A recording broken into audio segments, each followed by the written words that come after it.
HEARTGEAR. Hi, hello, welcome. My name is Zoe, and this is my channel, Ms. Manga, where I talk a lot about manga.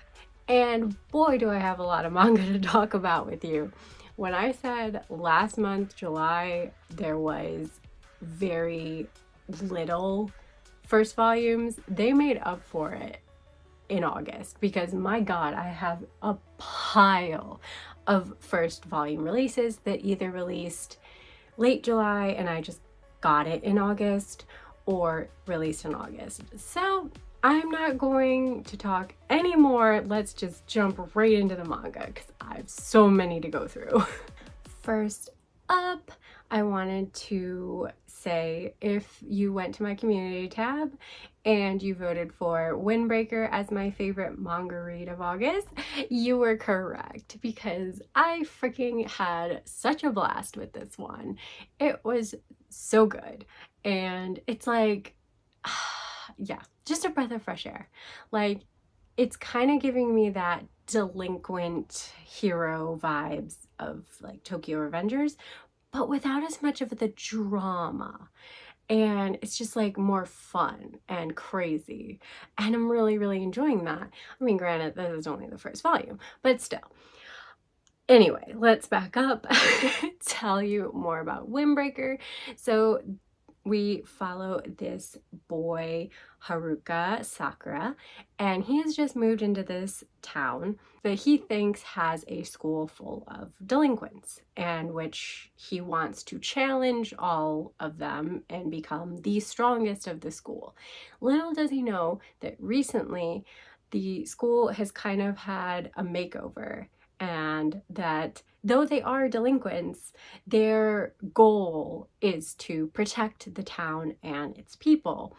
And so he's kind of swept up into this, and it's really like the school itself's not about being the strongest, it's about protecting the town. And he's not like really jiving with that, but yet he kind of just automatically protects people because he doesn't like people ganging up on other people. You know, he doesn't like weaklings, and so he in a way comes across as being very heroic, and he doesn't like the attention, he doesn't understand it. I think this is going to give me some found family where he like finally gets accepted and like gets like, you know, closer to people. And I just think it's going to be a cast of fun zany characters that are all a little bit of, you know, the crazy energy of a delinquent, but the kind, compassion, heroic nature that you know, you get from that shonen. So yeah, it's just giving shonen fun, and I'm here for it. I'm loving it. I didn't say before if I was going to do a smash and pass type of thing, but yeah, so I would definitely smash this. Smash it if you love shonen, if you love, you know, just a fun kind of action-packed story. Pick it up because it was really good and I'm super excited to read more. Now, I didn't include this in the poll because it is actually a webtoon, but this was my favorite first volume read of August, The Not So Wicked Stepmom. So, oh my god, I loved it so much. I went and read more of it online because I could not get enough of it. This favorite read of the month. It was just like they would only give me like 4 or 5 options. I don't know, I could only have a limited amount of options, and so I just picked 4 manga and decided to go with that. But like, I really love this read. I highly recommend. Huge smash, like right off the bat. Let's just, if you like, you know, the reincarnated stuff at all, I think you should read this. Even if you don't like the reincarnated stuff and you just like romance or a cute story, it's so good. It begins when obviously this girl is overworked and ends up dying from exhaustion in Japan, and she worked in fashion for children, and so she's reincarnated as Snow White's evil stepmother. Of course she's not evil, and she completely thinks Snow White, in this instance her name is Blanche, But she just thinks that she is the cutest thing that ever was and just wants to style her and love on her and dote on her. And it's so cute. It's giving such me energy. Because I'm like, I just want to dress you in cute things and you're so precious. Oh my god. Like, that's like how I am with a cute kid. But yeah. So we have adorable Princess Blanche and we have the wicked stepmother who is no longer wicked. But, you know, she does have to kind of endear herself to Blanche because she previously was kind of nasty to her. So she's like being like, oh, I'm mending my ways and blah, blah, blah. But the king, he does not trust her and he is quite cold. And oh my god, just when I read on, it's so good. It's, I'm not gonna talk about it. We're just talking about the first volume. But he is very cold and untrusting of her, but he's also cold towards his daughter, Blanche. So this girl, now reincarnated into their family, is trying to kind of bridge the gaps and heal them, kind of. And it's so adorable. It just gave me all the feels. And it's got really lovely art, and like I said, the story develops so good. Like, I can't say enough good things about this. I just think everyone should go read it. It's so cute. Huge smash. Did I say I loved it enough? Okay, moving on. Next up, I read HEARTGEAR, and this is like a post-apocalyptic sci-fi story. I love the vibe it's giving, and it is taking place nearly 200 years after a World War III event wiped out a lot of people, changed the, you know, kind of construct of the world. And we are following along with, I'm probably completely gonna butcher her name, Rowie? I don't know. It's R-O-U-E. You can comment below what how I'm supposed to pronounce that, but I kind of just said Rowie the whole way, so that's what I'm going with. Anyway, Rowie, she has a uncle, quote unquote, Uncle Zet, and he is also a robot, a teaching robot. And then she comes across another robot and ends up rebooting the robot. And this robot named Chrome has been like woken up without a program. So a program gives the robot like their purpose. Like Zet, Uncle Zet is a teaching robot. And, you know, there's like maid robots or servant robots, or, you know, they have different programs. So since Chrome doesn't have a program, he can choose his designation. And yeah, so he has a little bit more freedom.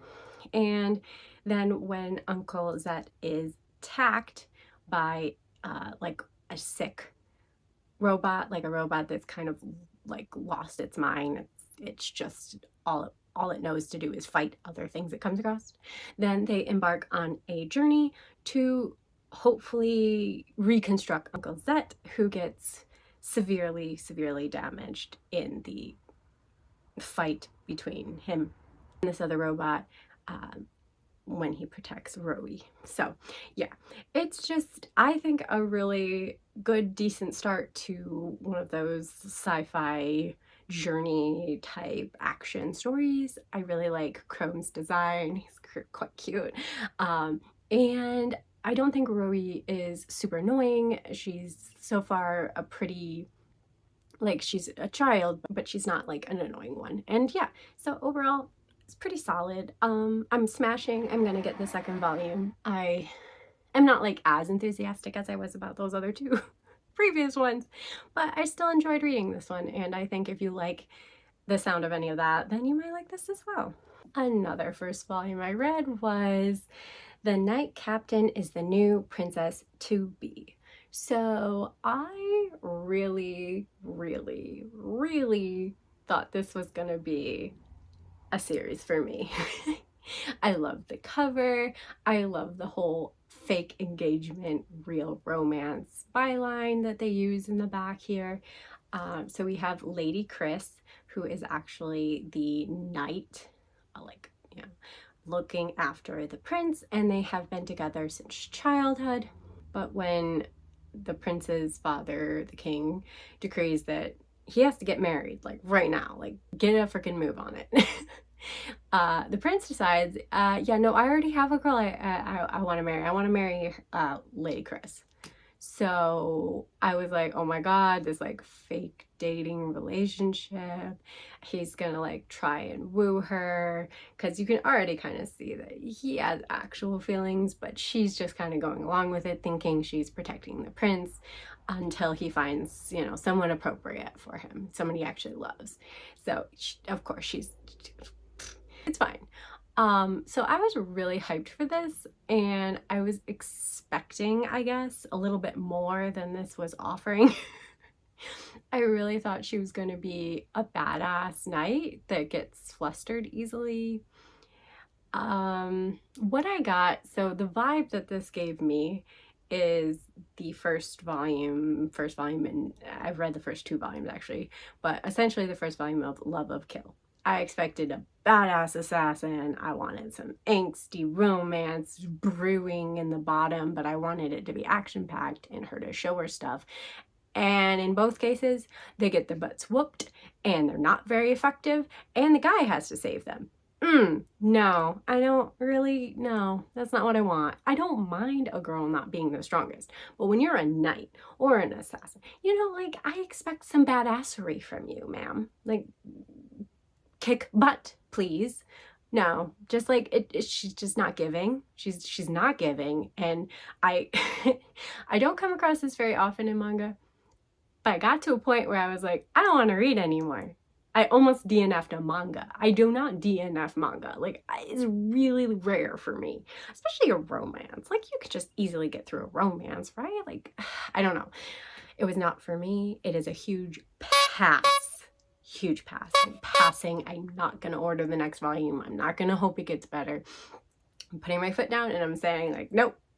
I feel how I feel, and I don't need to collect every manga just because it has really cute covers and art, and maybe it'll get better, because even if it does get better, I have others that I love from the get-go, so I need to be better at doing that. So if this was for you, it's okay. Like, that's totally okay. This is just my opinion. It's how I felt. I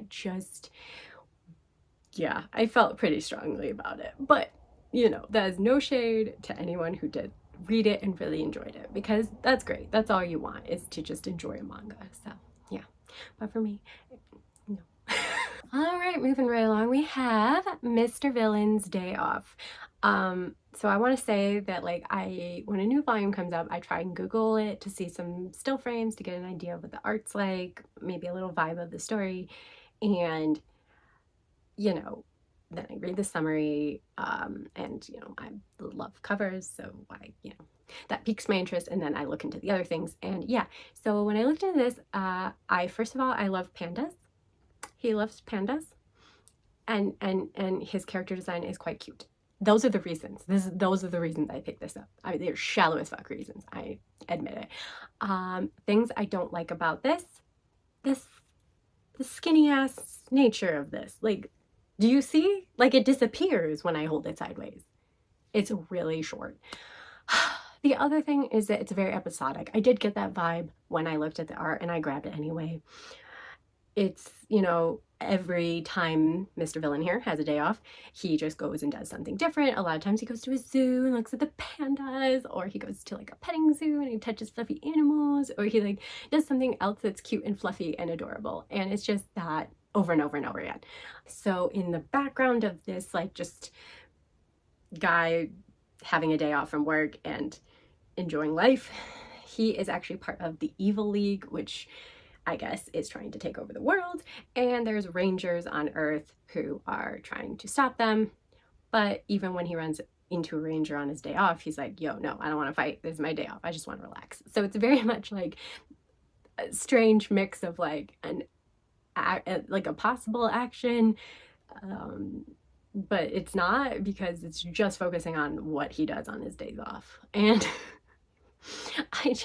I can't recommend it, because to me it's not really worth $15 for this little tiny you know, but I love pandas so much, I'm gonna continue it because I love pandas. And if you love pandas and just soft, fluffy, slice of life story about a villain when he's not being a villain, maybe you'll like it too. I can't recommend it, but I can't pass on it because I just love pandas. Oh my god, such a shallow reason. I don't care though. Pandas. Pandas are so cute. And yeah, so that's why I say it's just okay. You know, I'm gonna continue it, but I'm not like aggressively like, yeah, I recommend this. Just pick it up if you like pandas. Oh, panda! Alright, then we have After We Gazed at the Scary stuff. Oh my god. After We Gazed at the Starry Sky. So this seemed like it was gonna be super cute, super wholesome, you know, guy love story that melts my heart, like Sasaki Miyano, or you know, Cherry Magic, you know, one of those type of stories. We're following this guy Subaru, who is actually in a wheelchair, and he has a deep love for the photography by this one Japanese photographer named Togo Amase. And through his work, he actually gets a chance to meet him and tell him how much he loves his work. And Togo is really nice, and he, like, you know, agrees to exchange numbers and meet with him after. And although Subaru has some, you know, confidence issues and like wonders why Togo is being so nice to him and stuff, they end up realizing that they have very similar feelings for each other. And it is very sweet, but it just was okay. Like, I don't know how, I can't tell you the reasons as to why this wasn't an oh my god, it's amazing. I was squealing the whole time with love and emotion and heartfelt butterflies and crap. I just like wasn't. I was just reading it going, it's cute. Oh, it's cute. Oh, it's over. Like, you know, it's just, it never super connected with me.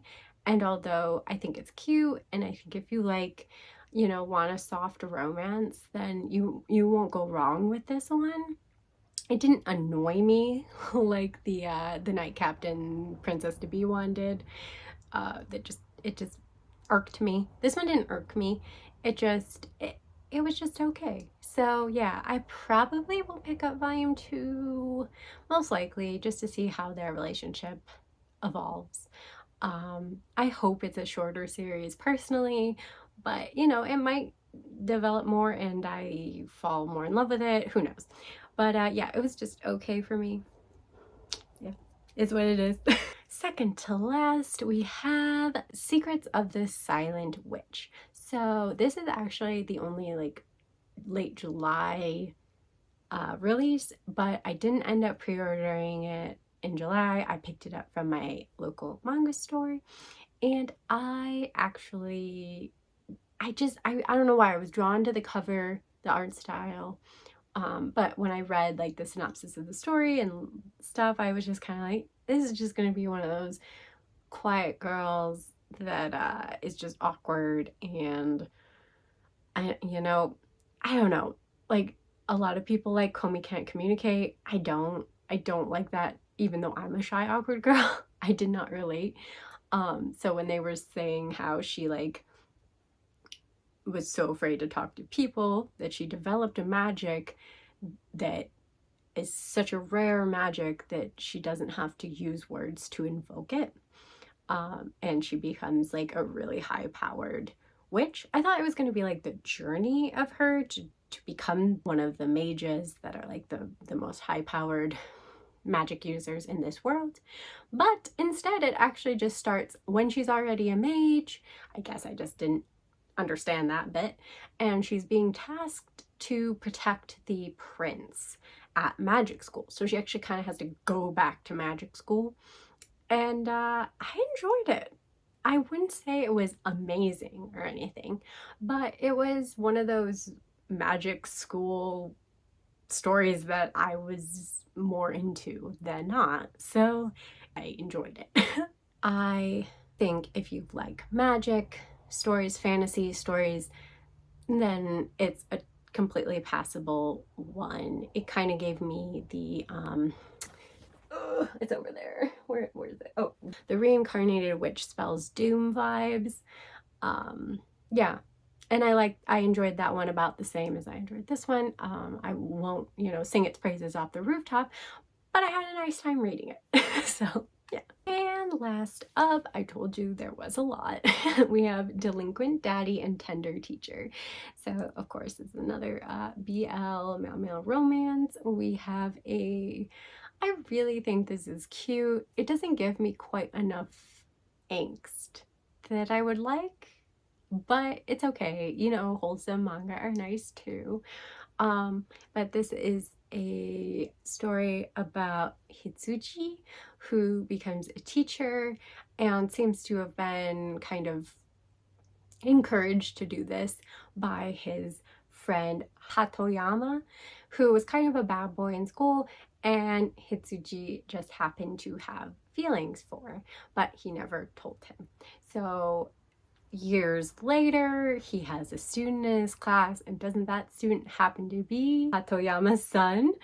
So they reconnect. Hatoyama is kind of out of his depth. He just suddenly has to take care of his son after not seeing him for like 6 or so years because he got divorced from the child's mother, and then she tragically dies. And so now he has to be a father again, and he's kind of not that great at it.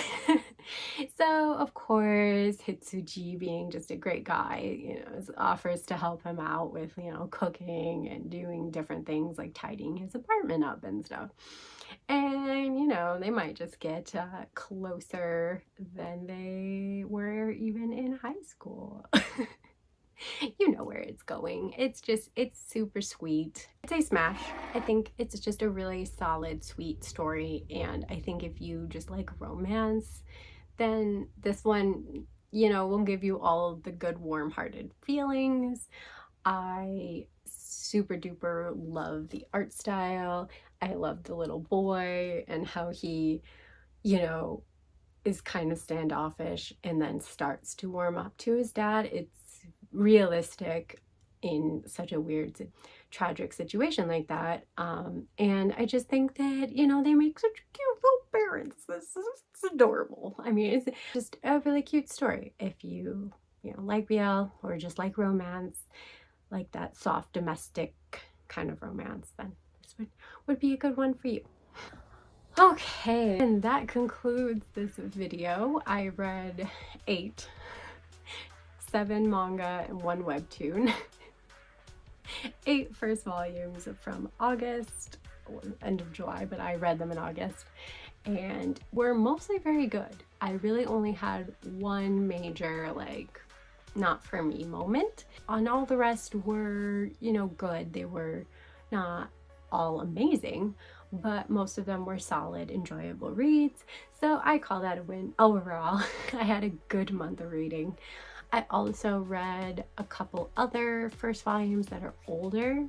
So if you would like another video talking about some older first volumes, then let me know down in the comments, because I don't know if people like this, but I really like this, so I keep doing at least new release first volume reviews. And yeah, if you would hit that subscribe button, join the Ms. Manga family, where she talks incessantly about manga. And if you like this video, please do hit the thumbs up button. It really helps the algorithm. And if you comment down below, did you guess on the poll correctly that Windbreaker was my favorite read out of those? Did you enjoy one of these manga? Did you read any of these manga that I read in August?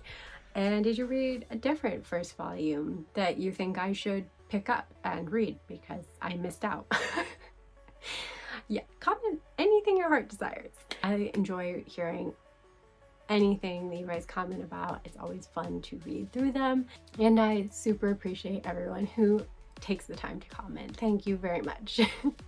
And until next time, bye!